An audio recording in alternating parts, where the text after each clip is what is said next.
का motivational quote है कि अपना काम खुशी से करो। मतलब आप जो भी काम कर रहे हो, अभी आप पढ़ रहे हो, मे भी आपको इंटरेस्ट आ रहा हो ना आ रहा हो, होता है चीजें कई बार कॉम्प्लिकेटेड, पर जो भी कर रहे हो ना खुशी के साथ करो, एक डेडिकेशन के साथ करो, अंदर से हर चीज का मजा लेके करो। तो फिर पता है क्या होता है, जो आप काम कर रहे होते हैं ना वो आपकी इंटरेस्ट बन जाता है, वो आपका हॉबी बन जाता है, फिर वो काम करने में आपको अच्छा लगता है और आप बहुत अच्छे से अपने काम पे फोकस कर पाते हो। इसलिए मैं आपसे यही कहूंगी कि अपना काम फोकस के साथ और खुशी के साथ किया करो, इंटरेस्ट लेके उसमें कि यार पढ़ रही हो ना, बहुत अच्छे से पढ़ूंगी, इस तरीके से। तो फ्रेंड्स, जैसे कि आप सब लोग जानते हैं, हम लोग टाइम एंड वर्क कर रहे थे। आज मैं आपके लिए, आज ही हमारी टाइम एंड वर्क की लास्ट क्लास होगी, जिसमें आपको एक और कंसेप्ट समझाने वाली हूँ और कुछ बेहतरीन क्वेश्चंस के साथ मैं आपके लिए आई हूँ, आपके सामने आई हूँ। आज क्लास में भी थोड़ी लंबी हो सकती है। तो friends, let's start our class. तो जैसा कि आप सबको दिख रहा है, हमारे पास है क्वेश्चन। क्वेश्चन क्या कह रहा है, मैं रीड करके बताती हूँ। 2 men can complete a work in 3 days, while 3 women can complete the same work in 4 days. 4 children can complete the same work in 6 days. In how many days 1 man and 2 children can complete a work? आप लोगों को समझ आया question क्या कह रहा है? Question कह रहा है कि 2 आदमी किसी काम can complete a work in 3 days. 2 men can complete a work in 3 days. Okay. 3 women can complete a work, complete the same.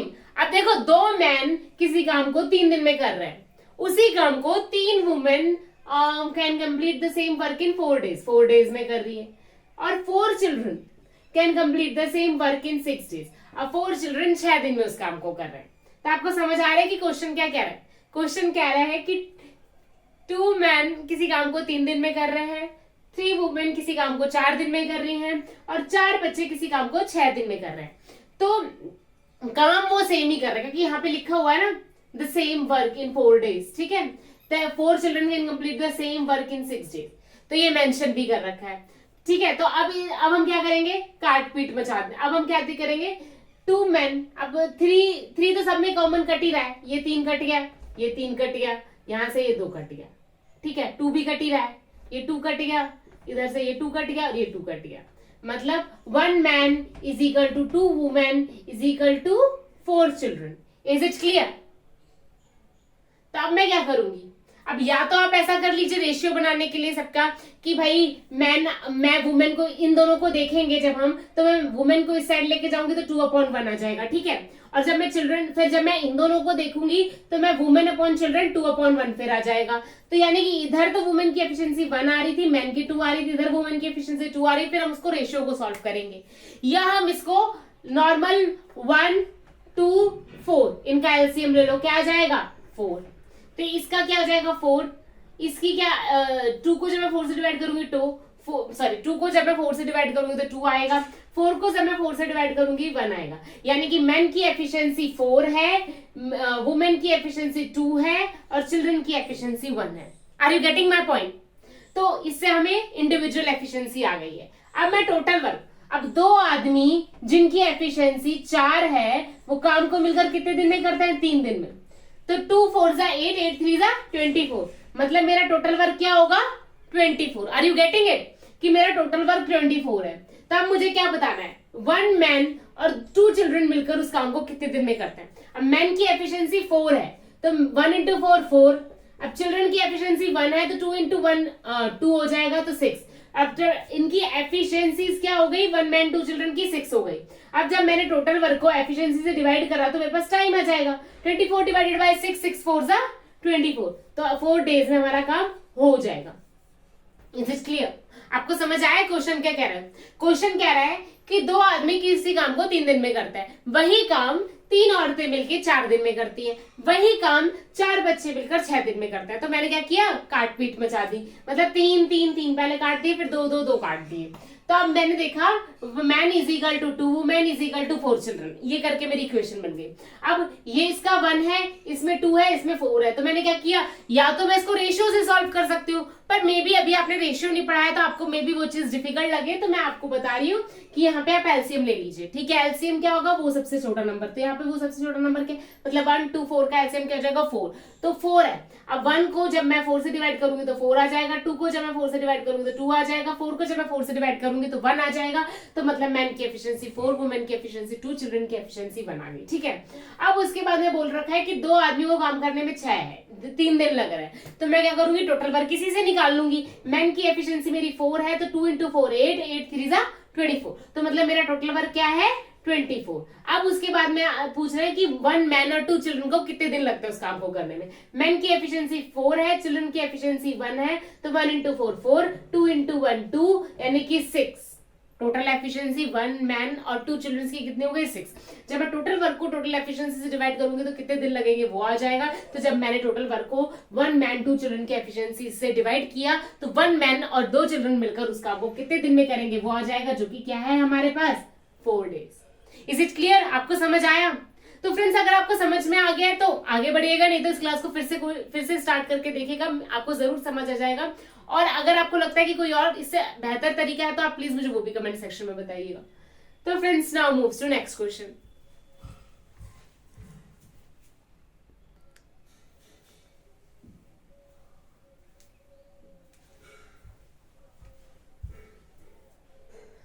तो friends now we have new question. तो मैं आपको बताती हूँ कि क्वेश्चन में क्या दे रखा है। क्वेश्चन क्या कह रहा है, 6 men and 8 women can complete a work in 10 days. Okay, 6 men and 8 women can complete a work in 10 days. Okay, while 26 men and 48 women can complete a work in 2 days. Okay, in how many days 7 men and 3 women will complete the work? समझ आ रहा है आप लोगों को? अब मैं 2 से इस 10 को काट दूंगी तो ये 5 जा हो जाएगा।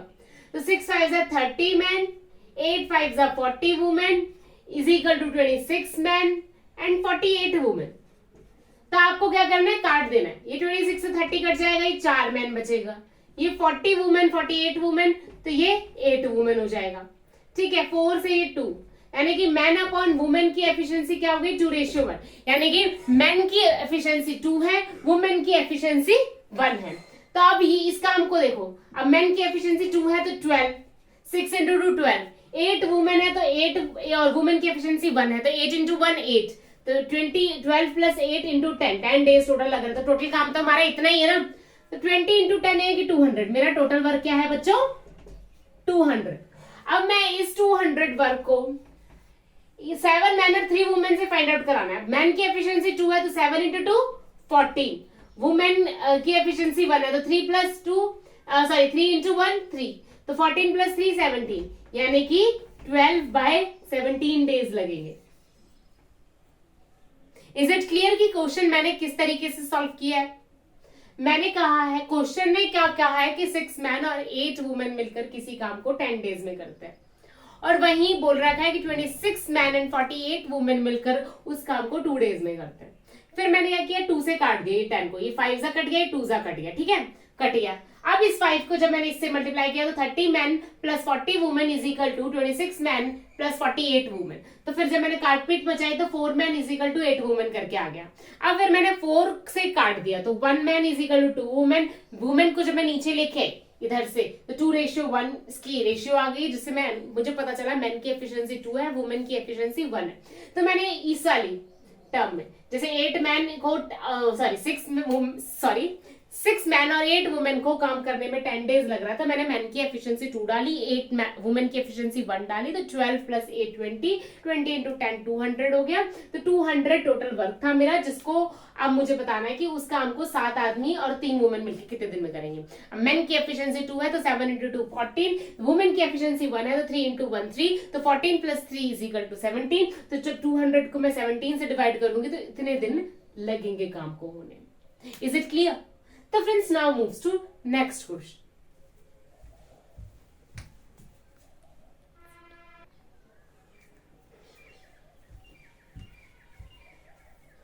तो फ्रेंड्स अब मेरे पास एक न्यू क्वेश्चन है आप सबके लिए। तो क्वेश्चन क्या कह रहा है, there is sufficient food for certain number of soldier for certain number of days. Okay, after 20 days 1/4 soldier left the camp. Okay, and the rest of the food will last for the same number of days that are starting. Find the number of days in the starting. Okay, तो friends question कह रहा है कि certain number of soldiers थे हमारे पास और उनके लिए हमारे पास खाना था। अब सर्टेन नंबर ऑफ सोल्जर्स के लिए जो हमारे पास खाना था वो सर्टेन नंबर ऑफ डेज के लिए था, ठीक है। तो 20 दिन के बाद 1/4 सोल्जर छोड़ के चले गए कैंप। तो तो 20 दिन बाद 1/4 सोल्जर कैंप छोड़ के चले गए, तो जो खाना बचा था ना वो फिर उनके जितना स्टार्टिंग में नंबर ऑफ डेज थे उतने डेज के लिए खाना बचा था। मतलब कि सर्टेन नंबर ऑफ सोल्जर्स थे हमारे पास, 20 दिन बाद, 20 दिन तक तो सब काम नॉर्मल चला, वो कैंप में रहे, खाया पिया सब चला। तो वो 20 दिन बाद जब वो 1/4 सोल्जर काम छोड़ कर गए, सोल्जर कैंप छोड़कर गए, तो जो खाना बचा हुआ था ना, वो certain number of day soldiers के लिए, सर्टेन नंबर ऑफ डेज के लिए, तो वो जो खाना बचा हुआ था वो बचे हुए सोल्जर्स के स्टार्टिंग में जो दिन थे उतने तक के दिया था। आपको समझ आ रहा है ये चीज? चलो मैं आपको मैथमेटिकल एक्सप्रेशन में समझाती हूँ। मान लो हमारे पास स्टार्टिंग में एस सोल्जर थे, ठीक है, 20 दिन तक हमारा काम चला, ठीक है, और मान लो कि एस सोल्जर थे, सर्टेन नंबर ऑफ सोल्जर मैंने मान लिया एस थे, और सर्टेन नंबर ऑफ डेज जो थे, जितने दिन के लिए खाना था, वो डी मान लिया। Are you getting my point?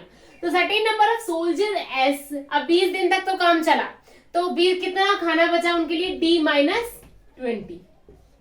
Hair मतलब इस क्वेश्चन में मैं खाने को एज अ वर्क लेके चल रही हूँ कि एस नंबर ऑफ सोल्जर्स थे, उसने 20 डेज तक खाना खाया है, तो बचा कितना? 20 डेज में जो खाने का जो बचा वही तो बचा होगा, तो एस इंटू डी -20, तो ये कितने दिन, इसकी वैल्यू मतलब जो एस सोल्जर्स है उसके डी जो 20 डेज जो उन्होंने खाना खाया है, जब मैंने उसको माइनस कर दिया डेज में से, तो फिर वो खाना कितना बचा है? वो उतना बचा है, यहां तक था, ये लिख दिया। अब 1/4 सोल्जर लेफ्ट कर गए, मतलब अब कितने बचे? 3/4 सोल्जर, 3/4 सोल्जर बचे हैं कैंप में, ठीक है। और स्टार्टिंग में जितने नंबर ऑफ डेज थे उतने नंबर ऑफ डेज, यानी कि डी डेज के लिए बचा है। समझ आ रही है आपको मेरी बात? मतलब मैंने इक्वेशन को इक्वेट किया है। कैसे इक्वेट किया है कि एस सोल्जर ने 20 दिन, एस सोल्जर ने 20 दिन तक खाना जो खाया, उसके बाद क्या बचा? एस इंटू डी -20, तो मैंने वो लिख दिया। अब दूसरी, जब मैंने ये पढ़ा कि जब 1/4 सोल्जर्स कैंप छोड़ के चले जाते हैं, अब ये खाना बचा था, अब 1/4 सोल्जर जब कैंप छोड़ के चले जा रहे हैं, 3/4 सोल्जर बचे, and the rest of the food will last for the same number of days. मतलब इसकी जो वैल्यू है वो इसके बराबर है। समझ आ रहा होगा आप लोगों को? तो मैं इस एस से एस को काट दूंगी, ठीक है। अब इस 4 को मैं इधर ले जाऊंगी, तो 4d -80 is equal to 3d, तो 4d 3d कट जाएगा, तो यहाँ पे d बचेगा, इधर 80 बचेगा। यानी स्टार्टिंग में नंबर ऑफ, कितने नंबर ऑफ डेज के लिए खाना था? 80 दिनों के लिए खाना था। Are you getting my point? मैंने माना सर्टेन नंबर ऑफ सोल्जर्स जो उसने दे रखा है, मैंने मान लिया उसकी वैल्यू कोई एस थी, और वो जो सर्टेन नंबर ऑफ डेज थे उनकी वैल्यू डी थी। अब 20 दिन तक कैंप चलने का खाना कितना बचा? S into D -20। अब उसको इक्वेट मैंने इसके कहा है कि वो जो बचा हुआ खाना था वो 1/4 सोल्जर के जाने के बाद, यानी कि 3/4 सोल्जर बचे, उनके डी नंबर ऑफ डेज तक चलता है, तो मैंने उसको डी से मल्टीप्लाई कर दिया है। मतलब जो खाना बचा था वो इतने दिन चल रहा है, ऐसे करके दे रखा है, तो दोनों की वैल्यू तो बराबर होगी ना, तो बस मैंने उन दोनों वैल्यूज को इक्वेट कर दिया है, ठीक है। फिर मैंने इस एस से इस एस को काटा है, तो फिर ये मतलब ये 3/4d बचा है, तो 4 को जब मैं इधर लेके गई हूँ तो 4d -80 हो गया, इज इक्वल टू 3d हो गया, तो d की वैल्यू 80 डेज आ गई। मतलब स्टार्टिंग में वो नंबर ऑफ डेज जितने वो पूछ रहा है हमसे, find the number of days in the starting, that is 80। अगर वो पूछता सोल्जर कितने हैं, तो हम कैसे निकाल सकते हैं? आप बताइए। सोल्जर हम ऐसे निकाल सकते हैं गाइस कि मैं 80 की वैल्यू पुट कर दूंगी। सोल्जर 80 -20 यानी कि 60, और 3/4 एस, सॉरी एस की वैल्यू नहीं निकाल सकते इसमें हम, क्योंकि एस कट रहा है इसमें, इसलिए। समझ आ रहा है आप लोगों को? तो friends now moves to next question.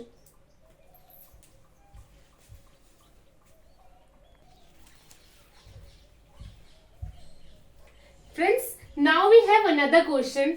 तो अब इस क्वेश्चन को करने से पहले मैं इस चैप्टर का आपको लास्ट कंसेप्ट समझा रही हूं कि है क्या। देखो, टू बी ऑनेस्ट, इसको सब लोग ऐसे बोलते हैं कि ये एक फॉर्मूला है। क्या बोलते हैं?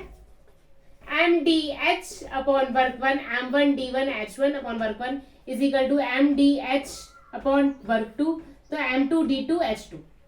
पर मैं नहीं कहती कि ये कोई फॉर्मूला है। मैंने आपसे कहा इस चैप्टर में सिर्फ एक ही फॉर्मूला है, मेरे अकॉर्डिंग अभी भी वो एक ही फॉर्मूला है। बताओ कैसे? MDH, और इसमें एफिशिएंसी भी ले लो आप लोग, ठीक है। तो ये किसी क्वेश्चन में एफिशिएंसी दे रखी होती है तो इसमें ऊपर डाली जाती है, अगर नहीं दे रखी है तो नहीं डाली जाती है। पर कैसे ये हमारे normal formula efficiency into time से कैसे कनेक्टेड है ना, तो वो मैं आपको बताती हूँ। देखो, एफिशिएंसी इंटू टाइम क्या होता है आपके, आप बताइए। वर्क होता है ना, हमने देखा है एफिशिएंसी इंटू टाइम वर्क होता है। अगर मैं इसी एफिशिएंसी इंटू टाइम को वर्क से डिवाइड कर दूंगी तो मेरे पास क्या वैल्यू आ जाएगी, एफिशिएंसी इंटू टाइम वर्क होता है और नीचे मैंने वर्क से डिवाइड कर दिया, तो 1 वैल्यू आएगी नहीं आएगी? आपको समझ आ रही है? Efficiency 1 into time 1 is equal to work 1। ठीक है, अगर मैंने एफिशिएंसी 1 इंटू टाइम 1 को वर्क 1 से डिवाइड कर दिया तो मेरे पास वैल्यू 1 आ जाएगी। समझ आ रही है आप लोगों को? वहीं अगर दूसरा पर्सन है जिसकी एफिशिएंसी 2 है, उसको टाइम लग रहा है T2, वो वर्क कर रहा है W2, तो एफिशिएंसी मतलब sorry efficiency 2 into time 2 divided by work 2, ये भी 1 की वैल्यू होगी। समझ आ रही है? तो 1 और 1 तो इक्वल होगा ना, तो efficiency into time upon E1 T1 W1 is equal to efficiency E2 T2 upon W2। इसमें मैंने क्या गलत, आप बताइए कि कैसे ये फॉर्मूला अलग हो सकता है? ये तो मैंने आपको कंसेप्ट बताया कि कैसे एक फॉर्मूले से कनेक्टेड है, पर अगर आपको इस चीज को समझने में दिक्कत आ रही है, डायरेक्ट आप फॉर्मूला मतलब डायरेक्ट ये चीज याद कर लो, मैंने तो ऐसे याद कर रखा है MDH अपॉन W2, बाकी मुझे ये फॉर्मूला कुछ अलग लगता भी नहीं है, तो बस यही है M1 D1 H1 और एफिशिएंसी E1 भी ले लीजिए आप लोग, ताकि आपको किसी क्वेश्चन में अगर एफिशिएंसी दे रखी है तो आप वो चीज लगा सकते हैं। ठीक है, अब एफिशिएंसी इस तरीके से ये कंसेप्ट है कि M1 D1 H1 E1 upon work 1 is equal to M2 D2 H2 E2 upon W2।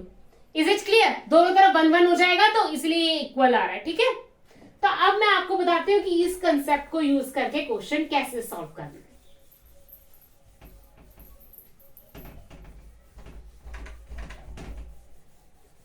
हाँ, तो अब पढ़ते हैं हम लोग क्वेश्चन। तो 5 man can prepare 10 toys in 6 days by working 6 hours। ठीक है, 5 men can prepare 10 toys। 10 toys बनाना क्या हो गया?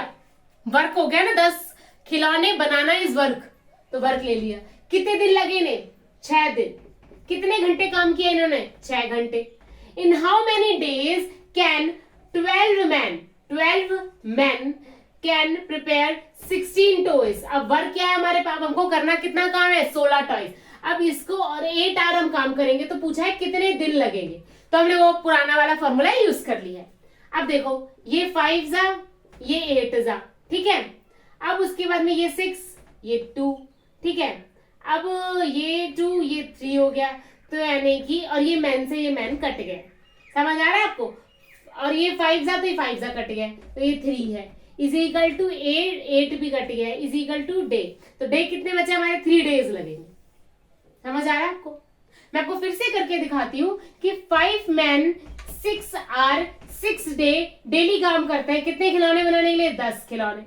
अब हमें बताना है 12 आदमी 8 घंटे काम करते हैं डे। बताओ कितने दिन काम करेंगे कि 16 खिलौने बन जाए? तब मैं इसको सिंपल काट दूंगी, तो ये कट जाएगा 5, ये आ जाएगा 8, ये 8 से 8 कट जाएगा, ये 5 से 5 कट जाएगा, ये 6 है तो ये 2 जा कट जाएगा, ये 2 है तो ये 3 से कट जाएगा, मतलब 2 के टेबल से ही कट जाएगा, 2 1 2, 2 3 से 6। तो फिर डे कितने आ गए हमारे पास? 3 डेज। इज इट क्लियर कि 3 दिन में काम हो जाएगा? अब मैं इसी टाइप का, इसी कंसेप्ट पे बेस आपको एक और क्वेश्चन कराती हूँ। ये हमारे इस चैप्टर का लास्ट कंसेप्ट है। इसके बाद आप सारे क्वेश्चंस लगाइएगा, मेरी तरफ से सब कुछ कीजिएगा, और जिस भी क्वेश्चन में अगर आपको डाउट आता है ना, तो प्लीज बताइएगा। तो friends, wait for a minute.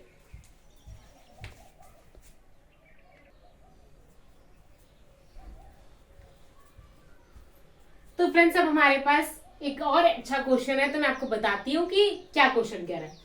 A contractor undertook to dig a canal of 12 kilometers long in 350 days and employed 45 men. Okay. After 200 days, only 4.5 kilometer canal is built. 4.5 kilometer work was completed. Okay. How many more men should he employed to complete the whole work on time? तो question क्या है? Question कह रहा है कि एक contractor ने 12 kilometre long canal खोदने के लिए ठेका लिया। ठीक है, अब 350 दिन का ठेका लिया, 350 दिन में वो 12 किलोमीटर कैनाल खोद देगा 45 मैन एम्प्लॉय करके, ऐसा उसने सोचा। पर हुआ क्या? हुआ ये कि 200 दिन तक 45 आदमियों ने काम किया। ठीक है, तो 45 आदमी ने काम किया तो 4.5 काम हुआ, 4.5 किलोमीटर तक का काम हुआ, work was. How many more man should he employed to complete the whole work on time. अब मान लो x number of more employ उसने लगा ली, ठीक है, मैन। अब उसे कैनाल कितना डिग करना है, अब 12 किलोमीटर करना था, 4.5 कर दिया तो कितना बचा बताइए? 7.5। कैसे? 12 में से जब मैंने 4.5 को माइनस किए तो कितना आएगा? 12 में से 4.5। अब मैं आपको वो से करना भी सिखा देती हूँ। देखो आप 4.5 है, शॉर्ट फॉर्म में एग्जाम में कैसे करना है मैं आपको वो बता रही हूँ। 4.5 का 5 लेट कर लीजिए तो 12 में से 5 जाएगा तो कितना बचेगा? 7 ऑफ कोर्स। फिर 0.5 है तो 7.5 आ जाएगा, ठीक है। ऐसे करना है आपको एग्जाम में। तो 7.5 किलोमीटर डग करना है। अब बचे कितने दिन है? 150 डेज, क्योंकि 350 डेज का कॉन्ट्रैक्ट लिया है ना उसने, तो अब बचे कितने? 150 डेज। अब 45 मैन ने 200 दिन में 4.5 किलोमीटर का कैनाल खोदा है। अब x प्लस 45 मैन है, उन्हें 7 प्लस 7.5 कैनाल किलोमीटर का कैनाल और खोदना है 150 डेज में। तो हमें बताने कि कितने और एम्प्लॉयज उसमें लगे, कितने और एम्प्लॉय उसने ऐड किए। तो बस अब हम क्या करेंगे, अब हमारे पास इक्वेशन आ गई, अब हम काट पीट बचाएंगे। तो ये पॉइंट से ये पॉइंट कट गया। 5 9 45, 1 और 2 5 15 आ जाएगा, 3 और ये 5 आ जाएगा। Is it clear? ठीक है। अब इसके बाद में हम 0 से तो 150 200 का 0 से 0 कट गया। 15 3 जा 5 3 जा 5 4 जा 20। ओके। अब उसके बाद में फिर क्या करेंगे हम लोग? अब ये 3 से ये कट जाएगा तो क्या बचेगा? 1 1 5 15। अब यहाँ पे ये 3 है तो ये 3 काट देगा, कितना? 5 जा। अब क्या बचा हमारे पास? मैन से मैन कट जाएगा। 5 4 जा 20, x प्लस 45 बाय 5। अब 5 इधर चला जाएगा तो ये कितना हो जाएगा? 100। x plus 45 is equal to 100। x क्या है? वो नंबर ऑफ सोल्जर जो उसने ऐड किए हैं ताकि काम टाइम पे खत्म हो जाए। तो जब मैं 100 में से 45 माइनस करूंगी तो क्या आ जाएगा हमारे पास? 55। यानी कि उसको 55 आदमी और एम्प्लॉय करने होंगे अपने काम को टाइम पे कंप्लीट करने के लिए। Is it clear? मैं आपको फिर से समझाने की कोशिश करती हूँ कि 45 मैन ने 200 दिन में 4.5 किलोमीटर की कैनाल को डिग किया। ओके। नाउ उसने कुछ एम्प्लॉयज ऐड किए सो दैट कि उसका काम टाइम पे खत्म हो जाए। कॉन्ट्रैक्ट उसने 350 डेज का लिया था तो बचे कितने दिन? 150 डेज। अब कैनाल उसको कितनी डिग करनी है? 7.5 किलोमीटर। 12 में से 4.5 मैंने मैनेज करा उतना ही, तो कैनाल अब उसको और डिग करनी होगी क्योंकि 4.5 तो डिग हो चुकी है। तो 12 में से 4.5 को मैंने माइनस किया तो 7.5 आ गया। अब उसके बाद में मैंने काट पीट बचा दी। काट पीट बचाने के बाद मुझे पता चला x plus 45 is equal to 100। तो x अब ये यहाँ पे प्लस में है तो इधर माइनस में चला जाएगा। 100 में से 45 माइनस जाएगा तो क्या बचेगा? 55। यानी कि 55 मोर एम्प्लॉइज, 55 मोर एम्प्लॉइज उसको लगाने पड़ेंगे, मोर एम्प्लॉइज उसको लगाने पड़ेंगे सो दैट उसका काम टाइम पे खत्म हो जाए। Is it clear? तो फ्रेंड्स आज ये हमारी टाइम एंड वर्क की लास्ट क्लास थी। कल से हम साइंस पढ़ेंगे। तो प्लीज मैं आपसे यही कहूंगी कि लाइक कीजिएगा, शेयर कीजिएगा, सब्सक्राइब कीजिएगा। अगर आपको मेरे कंसेप्ट समझ आ रहे हैं, अगर आपके लिए ये क्लास हेल्पफुल है तो प्लीज अपने फ्रेंड्स को भी शेयर कीजिएगा। जितना हो सके उतना शेयर कीजिएगा और कमेंट कीजिएगा, बताइएगा कि कैसे मैं अपने आप को और इम्प्रूव कर सकती हूँ आपके लिए, कैसे मैं अपना बेटर आप लोगों को प्रोवाइड करा सकती हूँ, क्या और क्वेश्चन मुझे ऐड करने चाहिए, किस तरीके से। और अगर आपको किसी क्वेश्चन में डाउट है तो प्लीज वो क्वेश्चन भी सेंड कीजिएगा और प्लीज पढ़िएगा। मैं आपसे एट द एंड यही कहती हूँ कि मेरे लिए आपका हर एक कमेंट वैल्यूएबल होता है। तो प्लीज कमेंट कीजिएगा, मुझे बताइएगा और जितना ज्यादा से ज्यादा शेयर कीजिएगा, सब्सक्राइब कीजिएगा। तो कल मैं आपके लिए साइंस लेके आती हूँ। आज के लिए इतना ही गाइस, बाय, जय माता दी।